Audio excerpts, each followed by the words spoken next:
Don José María, gracias por acompañarnos y bueno, felicitaciones. El triunfo de ayer, ahora lo vamos a analizar, pero debe estar usted muy contento. Buenos días, don Ignacio. Muchísimas gracias por la muy gentil invitación. Sí, efectivamente, estoy por un lado muy satisfecho, muy contento. Una proyección como la que ustedes han mostrado de casi 400,000 personas que acudieron a votar en el medio de una situación anormal, la pandemia, con las dificultades de respetar el protocolo sanitario, que por dicha y gracias a Dios se respetó, pero pone dificultades en el proceso de votación, y también la restricción vehicularia de vehículos, don Ignacio, que limita a la mitad las posibilidades de transporte. Pues esta es una manifestación extraordinaria. Por el otro lado, a mí me llena de humildad y de un profundo sentimiento de compromiso. Don José María, me encantaría que usted me dijera si alguien le dijo que se iban a superar los 350,000 votos, porque yo hablé con muchas personas de Liberación Nacional y algunos hablaban que en el mejor de los casos 200,000, algunos hablaban hasta de 150,000 votos ayer, pero el número es realmente, yo creo que una sorpresa. ¿Fue una sorpresa para usted? Por supuesto. Claro, la verdad es que yo pienso que nadie esperaba una asistencia a las urnas, sobre todo en estas difíciles condiciones como la que se obtuvo ayer. Y para mí, Ignacio, eso representa un sentir de las y los costarricenses de que quieren que avancemos hacia un cambio, que el status quo, las condiciones hoy en el país no les son satisfactorias del todo, que no ven una ruta clara hacia el futuro y que están volviendo a confiar en Liberación Nacional. ¿Cree usted que participó mucha gente de otros partidos? ¿Que fue algo que se mencionó en algún momento? Puede ser posible, Ignacio, que participara alguna gente, y si eso fue así, me parece que refuerza el argumento que presento de que más personas están viendo en Liberación Nacional el partido que tiene las personas con la experiencia, con la capacidad de conducir los asuntos del Estado, sobre todo en un momento como el que vivimos. Bienvenidos sean. Don José María, yo sé que bueno, estamos a pocas horas de su triunfo electoral y yo estoy seguro que allá también en la lucha cuentan aquello de que no hay novia fea ni muerto malo. Se lo comento para también ver otra parte que hay que ver de los números. La última vez que usted ganó una convención, don José María, en el año 93, obtuvo un 14% de lo que era el padrón electoral de ese momento. Un 14%. Inclusive para ganar, meses después, lo que tuvo que hacer fue un poco más que duplicar los votos que tuvo en la convención. En esta ocasión, ayer, usted no obtiene un 14% del padrón electoral, obtiene aproximadamente un 4%. Para ganar una convención con más del 40%, va a necesitar por lo menos multiplicar por 6 o por 7 el número de votantes de ayer. ¿Es consciente usted de ese reto? Sí, por supuesto. Yo pienso, Ignacio, que las condiciones que usted menciona de hace más de 20 años a hoy son muy distintas. En aquel entonces vivíamos el bipartidismo en Costa Rica. Hoy en día es una situación completamente diferente. Pero a mí me parece también, Ignacio, que en esta oportunidad, y ahí entonces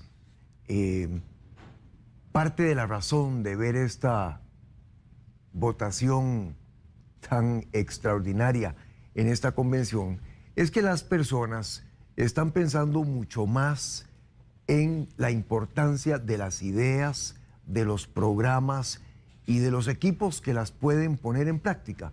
Y yo lo que pienso aquí, Ignacio, es que sobre todas las cosas, lo que Liberación Nacional presentó por medio de 5 precandidatos fue un grupo de personas capaces, que le han dedicado tiempo a reflexionar sobre los problemas de Costa Rica, que presentaron soluciones, algunas gustaron más que otras, pero que todos presentaron soluciones.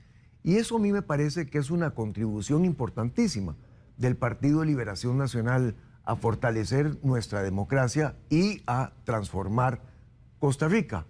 Ningún otro partido me parece que hoy en día tiene esa capacidad, ojalá la tuvieran, pero por eso precisamente, por esa fortaleza de ideas, de personas, de equipos, es que me parece que podemos avanzar con mucho trabajo a un triunfo en las elecciones nacionales. Nada más viendo lo último para atrás, es decir, de la convención que acaba de terminar. La convención del 93, la misma convención del 2017, para usar un eufemismo, don José María, fueron muy intensas.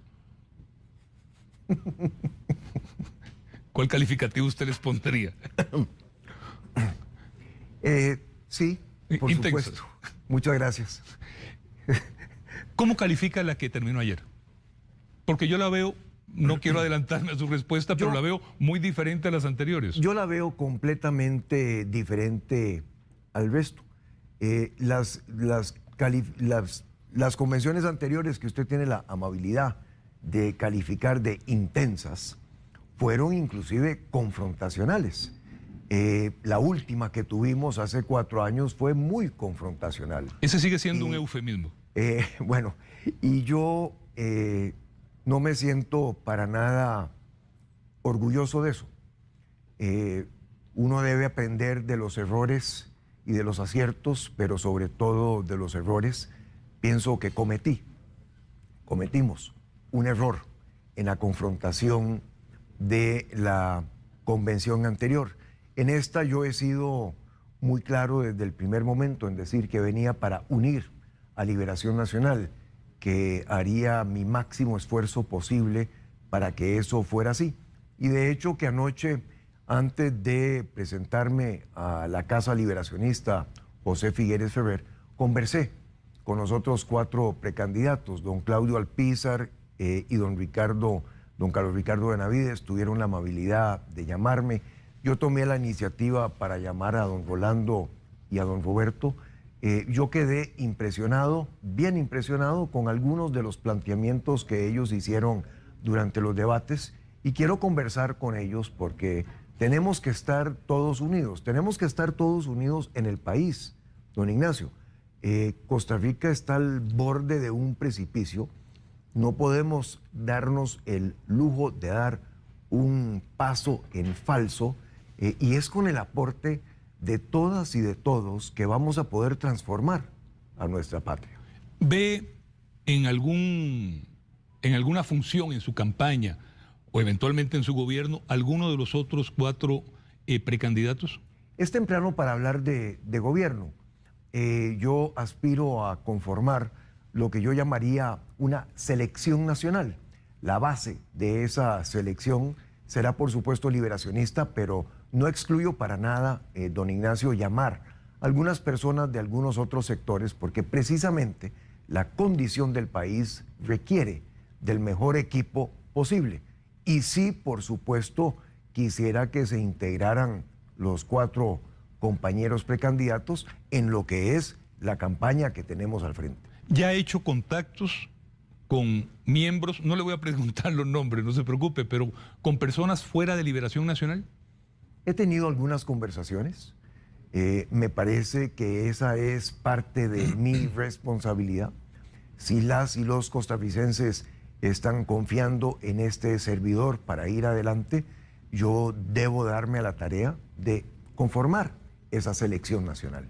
Ronald Alfaro, investigador del CIEP y del Programa del Estado de la Nación, ha mencionado y pues ha estudiado el tema con mucho cuidado, y él dice que Liberación Nacional se ha convertido en un partido de periferias, que ha perdido la fuerza que tenía en el centro. ¿Cómo usted ve eso?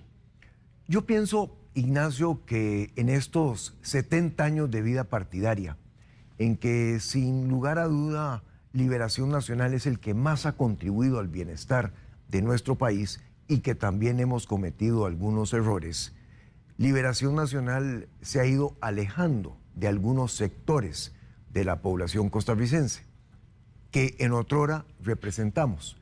Me gusta muchísimo la expresión de que debemos llenar a Liberación Nacional de pueblo, de que debemos acercarnos a las personas. Algunos de los precandidatos han usado esto en su lenguaje en los últimos días y yo estoy completamente de acuerdo con eso. Yo pienso que Liberación Nacional tiene una clara responsabilidad de acercarse a sectores. El sector agropecuario, por ejemplo, es un sector que tenemos abandonado en el país desde hace muchos años. Hoy hay que ayudarle a una transformación importante para que se convierta en un sector que sea resistente al cambio climático. Y hay también algunos otros sectores que necesitamos apoyar inmediatamente de un programa de reactivación económica. El sector turismo, por ejemplo. Ahí tenemos un extraordinario activo nacional que no podemos dejar perder. Estaba revisando ayer la entrevista que le hice en el año 2000 para la campaña, en la convención para las elecciones del 18. Le pregunté expresamente en esa ocasión que cuál usted consideraba como el gran error que había cometido en su anterior administración. Y usted me dijo, me destacó uno, nada más. Me dijo, cometí el error de no separar a algunas personas que habían cometido errores. Me demoré mucho en hacerlo. No sé si se acuerda de lo que me dice, de lo que me dijo. Confío completamente puede, en su revisión de esa entrevista. Puede hacerlo. La pregunta a la que voy es, cuando ve para atrás, sabiendo, y creo que usted lo debe tener muy claro, don José María, que el camino que comienza hoy va a tener que no solamente estar marcado con propuestas para futuro, sino que también con reconocimiento de errores para decir, lo reconozco, aprendí de ellos y no voy a volver a cometerlos. ¿Cuáles otros usted encontraría como errores, inclusive se lo pongo no solamente suyos, don José María, sino que también del Partido Liberación Nacional? Sí. Ignacio, yo pienso que en la vida todos cometemos errores, sobre todo cuando tomamos decisiones. Lo que el país está urgido es de que se tomen decisiones con respecto a encauzar a los diferentes sectores costarricenses en una ruta que nos lleve hacia lo que yo llamo el bien vivir. Cuando yo reflexiono sobre el primer gobierno, uno de los errores importantes fue el no dedicarle suficiente tiempo a concertar y a conciliar y a crear un consenso alrededor de algunas de las medidas que tomamos. Uno piensa que porque uno ha analizado un problema o una situación, el conocimiento que se adquiere en ese análisis para tomar la mejor decisión lo tienen todas las personas y eso no es así. A mí me parece que en el país hay que hacer un gran esfuerzo por explicar, por convocar, por participar a los diferentes sectores, a las personas, de los retos que tenemos hoy para adelante y alrededor de ese entendimiento entonces poder avanzar en la toma de las decisiones que son necesarias. Yo creo recordar que usted fue, allá en los 90, uno de los primeros presidentes que comenzó a usar el término de ingobernabilidad. Sí, señor. Me acuerdo que usted lo enfatizó. El discurso del 1 de mayo de 1995 al Congreso usé el término de ingobernabilidad para señalar lo difícil que empezaba a ser la toma de decisiones en el país. Ahora, imagínese, en eso sí tengo que confirmarlo, pero en el dato que le voy a decir, usted estaba en ese informe a la Asamblea Legislativa hablándole a una Asamblea Legislativa que estoy seguro que, no lo recuerdo con precisión, pero probablemente más del 90% eran o diputados de Liberación o diputados de la Unidad. Sí, señor. ¿Eso ha cambiado? Completamente. Totalmente. Claro. En este momento de tanto fraccionamiento político, ¿cómo usted ve la situación? ¿Cómo ve la posibilidad esa que mencionaba de que hay que unir? Porque sí, hay que unir el país. Claro. Pero si era difícil, si éramos ingobernables, con dos partidos que prácticamente tenían el 90% de la Asamblea en el 94-98, don José María, ahora la situación es infinitamente más, usemos el término, ingobernable. Es una situación más compleja y más retadora. Pero dos elementos, si me los permite, don Ignacio. Lo primero es que precisamente por eso es que he venido diciendo que luego de unir a la familia liberacionista hay que unir a la familia costarricense. Yo pienso que nosotros hemos perdido la buena costumbre de sentarnos a conversar, a buscar puntos de convergencia, de coincidencia, en lugar de reforzar los puntos donde no estamos de acuerdo y a empezar a construir algunos consensos básicos que nos permitan entonces ir adelante con las cosas que son de bien para nuestro país. Y confío, Ignacio, en la buena voluntad de las personas para que cambiemos nuestra cultura y vayamos a esos entendimientos. No siempre serán posibles en todo, pero debemos intentarlo. Y por el otro lado, Ignacio, percibo muchísimo que hay un sentir generalizado en el país de que la situación que vivimos es verdaderamente apremiante, angustiante. Hay una realización de que hemos tocado fondo o de que estamos muy cerca de hacerlo. Podríamos inclusive llegar a estar peor si no logramos un acuerdo con el Fondo Monetario Internacional, y digo un acuerdo, no digo el acuerdo, porque hay que conformar muy bien ese acuerdo, pero podríamos estar peor. Pero vamos muy orientados más o menos en las reglas de ese acuerdo.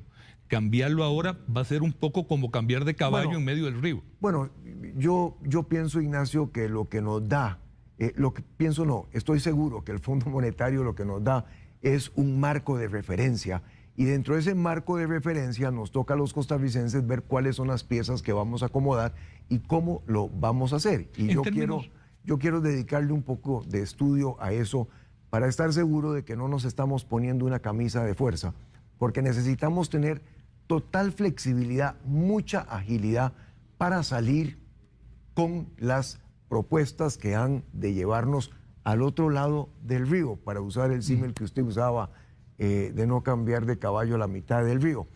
Me parece que esa percepción real que tienen los costarricenses de que estamos muy, muy cerca del fondo, hace también que las personas estén más inclinadas a buscar consensos y a buscar acuerdos. Es decir, el no buscar un consenso nacional, Ignacio, hoy, en la Costa Rica de hoy, sería desastroso para el futuro. Coincido en eso con usted.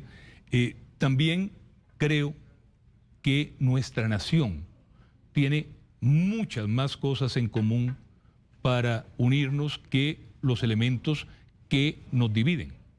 El punto, don José María, ¿por qué es tan difícil ponerse de acuerdo? Porque yo pienso que la cultura política que hemos desarrollado a lo largo de los últimos años, sobre la que no tenemos un monopolio, porque usted también la ve en muchos otros países, es una cultura de la confrontación por la confrontación. Es un asunto de cero suma, en donde usted lo tiene que perder todo para que yo lo gane, o viceversa. Y la vida no es así. Hoy en día necesitamos concertar, conciliar posiciones. Ignacio, usted también lo conoce muy bien, de que la historia de los países que han sido exitosos precisamente porque los sectores buscan el consenso, se consideran aliados en el desarrollo nacional. Y yo tengo una aspiración aquí muy grande, Ignacio, que me llena de ilusión, de que nosotros vayamos cambiando el chip de la confrontación, sobre todo entre el sector de la producción nacional y el sector público. El sector público debe entender que en la producción nacional, empresas, cooperativas, asociaciones solidaristas, otras organizaciones, ahí es donde vamos a generar las oportunidades de trabajo que requiere Costa Rica. Nos debemos a ellos, pagan los impuestos que le permiten al Estado ir adelante, crean las oportunidades de trabajo mucho más importantes que requieren los costarricenses. Y en el sector de la producción nacional necesitamos visualizar que en el sector público no es que todos amanezcan en no o que no quieran hacer las cosas. Muchas veces están enredados en los mecates, en una bejuquera que tenemos angustiosa de leyes, reglamentos, decretos y cosas que no dejan al funcionario público actuar. Esa bejuquera hay que entrar a identificarla ya para empezar a cortarla. Necesitamos ir a un país mucho menos entrabado que le permita al sector productivo nacional, a los emprendedores, avanzar con las cosas que quieren hacer. Como usted lo llama, esa bejuquera tiene raíces profundas y está basada en profundos prejuicios, tanto de un lado como del otro. como del otro. Sí, señor. Y tenemos que ir en contra de los prejuicios. Hay que ir a favor de Costa Rica. Don José María, ¿cuál va a ser su operar, su trabajo a partir de hoy? O sea, ¿va a entrar de lleno a reuniones, a giras, o va a veces los candidatos acabando de ganar una convención entran como en un letargo o en un espacio de reflexión o de alejarse de las cámaras? El país no está para letargos. No, estoy en eso convencido. Yo pienso que sin prisa, porque no hay que enredarse, pero sin pausa, hay que continuar en varios frentes. Primero, quiero seguir avanzando en la unión del Partido de Liberación Nacional. Tenemos ahora varios procesos internos que vienen después de las elecciones de ayer a nivel distrital, que son los procesos cantonales, provinciales y la Asamblea Nacional. En el pasado han dejado heridas. Yo quiero que trabajemos para que eso sea... Heridas es otro eufemismo. Gracias. Yo quiero que trabajemos para que eso no sea el caso preponderante. Pienso, Ignacio, que es un deber nuestro durante algunos días revisar todo lo actuado a lo largo de esta precampaña. Uno debe aprender de las experiencias y con miras a lo que viene, me parece que esa revisión es importante. Quiero iniciar una serie de contactos con diferentes sectores de la vida nacional y hay, por supuesto, que toda una agenda legislativa que habrá que empezar a estudiar y abordar. De manera que veo los días que tenemos por delante con un gran sentido de responsabilidad. Estoy muy agradecido con la confianza de las y los costarricenses en la votación de ayer, su masiva participación en una convención que me parece, Ignacio, que, por cierto, si tomamos en consideración los elementos adversos de esta Convención de Liberación Nacional, como la situación que tenemos sanitaria y la restricción vehicular, esta es, inusual, sin duda alguna, sí, la convención más grande que ha tenido Liberación Nacional en su historia. Y hay otro dato que yo creo que tiene esta convención, lo hablaba el otro día con don Víctor Ramírez, es una convención que rompe con todos los parámetros de anteriores convenciones. Obviamente, ya casi no había, pero no hubo ninguna plaza pública, no hubo prácticamente signos externos, no hubo prácticamente publicidad, que creo que también son datos para analizar de la peculiaridad de esta Convención de Liberación Nacional, que presumo van a ser parámetros que también se darán en las que están por venir en el PUSC y en el PAC. Eso es así, pero además esta convención, yo diría, Ignacio, que es la convención más hermanable entre los precandidatos que ha tenido Liberación Nacional en toda su historia. En eso sí le doy toda la razón, ¿verdad? Y usted sabe muy bien de eso. La convicción es... Porque le ha tocado estar, le estuvo en dos convenciones, volvamos al término, intensas. Sí, señor. Es la convención más hermanable. Algunos de los elementos que usted menciona, la han hecho también una convención en donde más se han visto las ideas y los programas con respecto a lo que el país requiere. Y en ese sentido, yo pienso que eso ayudó también a que hubiera una votación como la que hubo.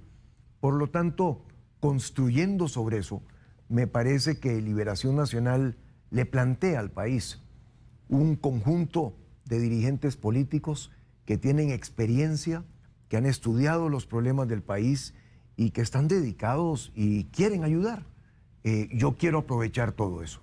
¿Va a procurar, para terminar, don José María, en los próximos días reuniones con fracciones legislativas, reuniones eventualmente con el presidente Alvarado? Llegará el momento oportuno para esas reuniones, don Ignacio. Por ahora, como le mencionaba, quiero revisar todo lo que se ha hecho, quiero ayudarle al partido en los procesos internos que tiene, quiero reunirme con los colegas precandidatos. Me parece que aquí hay una labor de hacer la tarea inmediatamente después de un proceso de convención como este y, por supuesto, entonces empezar a abordar estos temas que usted menciona. Con sus 4 contendores, por las declaraciones que vi ayer y que he visto, noto que, y volvemos al caso de otras convenciones, en este caso creo que en los 4 veo terreno fértil para acuerdos y para que trabajen con usted. Yo también. No es para que trabajen conmigo, es para con que, el partido. Para que trabajemos juntos, sí, para que hagamos equipo, para que abordemos esto como familia liberacionista que somos, que tenemos una enorme responsabilidad frente al país. Sí, mis conversaciones con ellos anoche fueron conversaciones cálidas, amables, amistosas. Yo pienso que ahí hay, como usted menciona, mucho terreno muy fértil para poder sembrar una buena cosecha. Don José María, gracias por acompañarnos.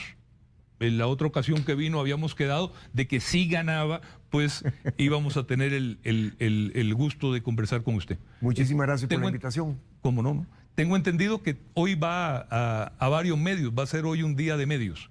Hoy tenemos varias reuniones con diferentes medios, pero también tenemos ya primeras reuniones de análisis del esfuerzo importante que se ha hecho y por supuesto que mucho trabajo. Gracias por su compañía hoy y por esta entrevista, pues a pocas horas de un resultado que yo creo que a todos sorprendió y, como usted muy bien decía, comenzando por usted en el tema de la participación. Extraordinaria participación. Gracias a ustedes, amigas y amigos, por haberlo realizado, por haber llegado en condiciones difíciles, por haberse esperado más de 1 hora o 2 para votar, por haber reforzado democracia en nuestro país y por ayudarnos a que entre todas y todos empecemos a cambiar para mejor las cosas en Costa Rica. Muchas gracias, don José María. Gracias, don Ignacio.